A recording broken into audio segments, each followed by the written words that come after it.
Hey guys, welcome back to my channel. I'm Joelle, and this is Joelle Makes Food.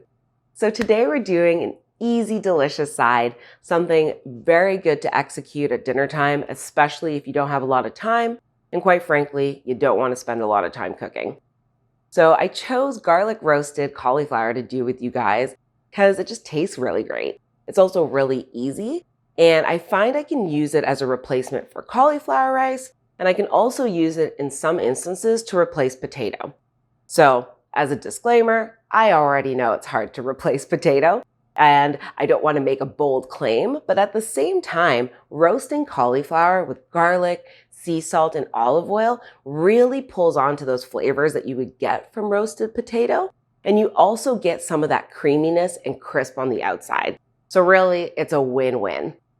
I especially love this dish combined with my Mediterranean ground lamb. So the two together really gives you the vibe of a deconstructed shepherd's pie. So that's just straight up comfort food. So a little bit about the nutritional highlights. First, we have our cauliflower. So really high in fiber, great source of antioxidants, and it's just low carb. So it's really great to integrate into your diet when you're trying to go lighter. But really, we need to talk about the flavor stars. So adding garlic, sea salt, and olive oil, that's what's elevating this entire dish. And then on top of that, roasting it, which gives you that pack of flavor you really need. So today, I'm really excited to show you how I do it.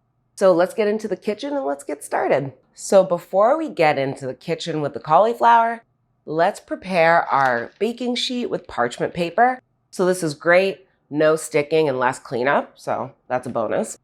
And then we're also going to preheat our oven to 400 degrees.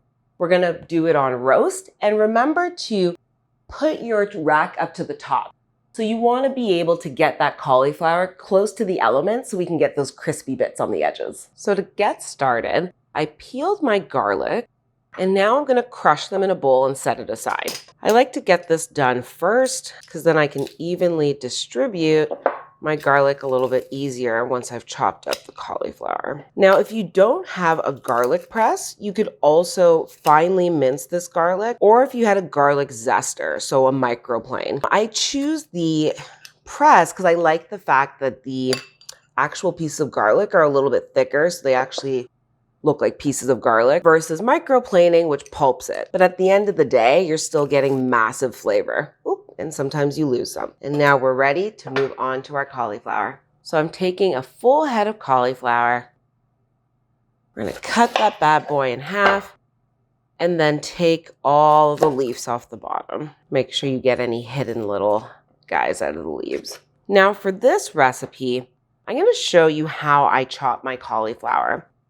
I like to make slices, maybe about an inch. I find that when I roast the cauliflower and they've been sliced, it just cooks evenly and gives me the texture that I desire. Once I've cut one half, I start to look at the stems and just cut them into more florets, taking off the harder cauliflower part. That's a personal preference thing. If you really like cauliflower stems, then by all means, feel free to roast them. But I find it just keeps the texture a lot nicer and gives you, again, closer to that fluffy potato-like texture. And then I cut down any pieces that look a little bit big because obviously we want to get them bite-sized, easy to stuff into our mouths. Perfect. When you're all done, add this to a bowl. So now I've chopped up my cauliflower. We have them into nice florets. I try to break them down so they're not too big, and I don't mind going through with my hands and snapping them as well. Once they're like this, we're going to take our chopped up garlic, add that to the top. Now let's get in with our olive oil. I like to do a nice healthy drizzle. If I measured it, it would probably be around 2 to 3 tablespoons. And then, last but not least, let's do a healthy pinch of salt. And then mix. So you want to toss well. You want to get all the garlic bits mixed with the cauliflower and make sure they're all getting kissed with the olive oil and salt. So I make sure to rotate my bowl quite a bit. And as I'm mixing, I'm looking into my bowl, and if I see clumps of garlic, I'm using my spatula to mash it up and toss it in. Right now, this is looking pretty well mixed, so we're ready to get on to our baking sheet. Voila! Let's get our parchment lined sheet and get our cauliflower down. Just want to make sure to spread your florets evenly and give them a bit of space.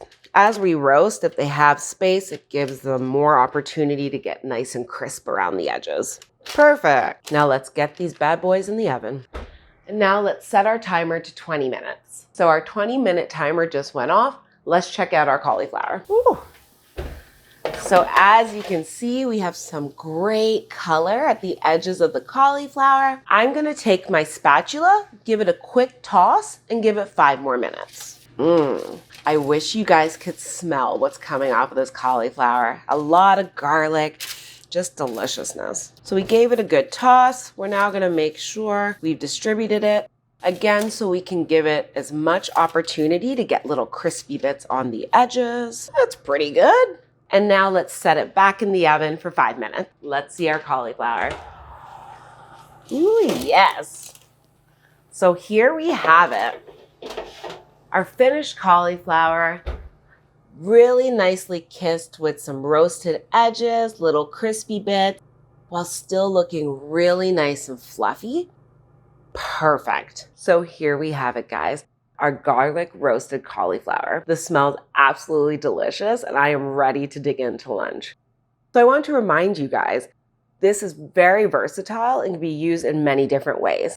So replacing any kind of high carb with roasted cauliflower instantly makes it a low carb keto treat and keeps your macros on point. I personally like combining this with my Mediterranean ground lamb because again, you get a deconstructed shepherd's pie vibe. However, another really great way to use this is with Indian food. So instead of using basmati rice, I put down a bed of garlic roasted cauliflower covered in curry. Delicious. So thank you guys so much for joining me.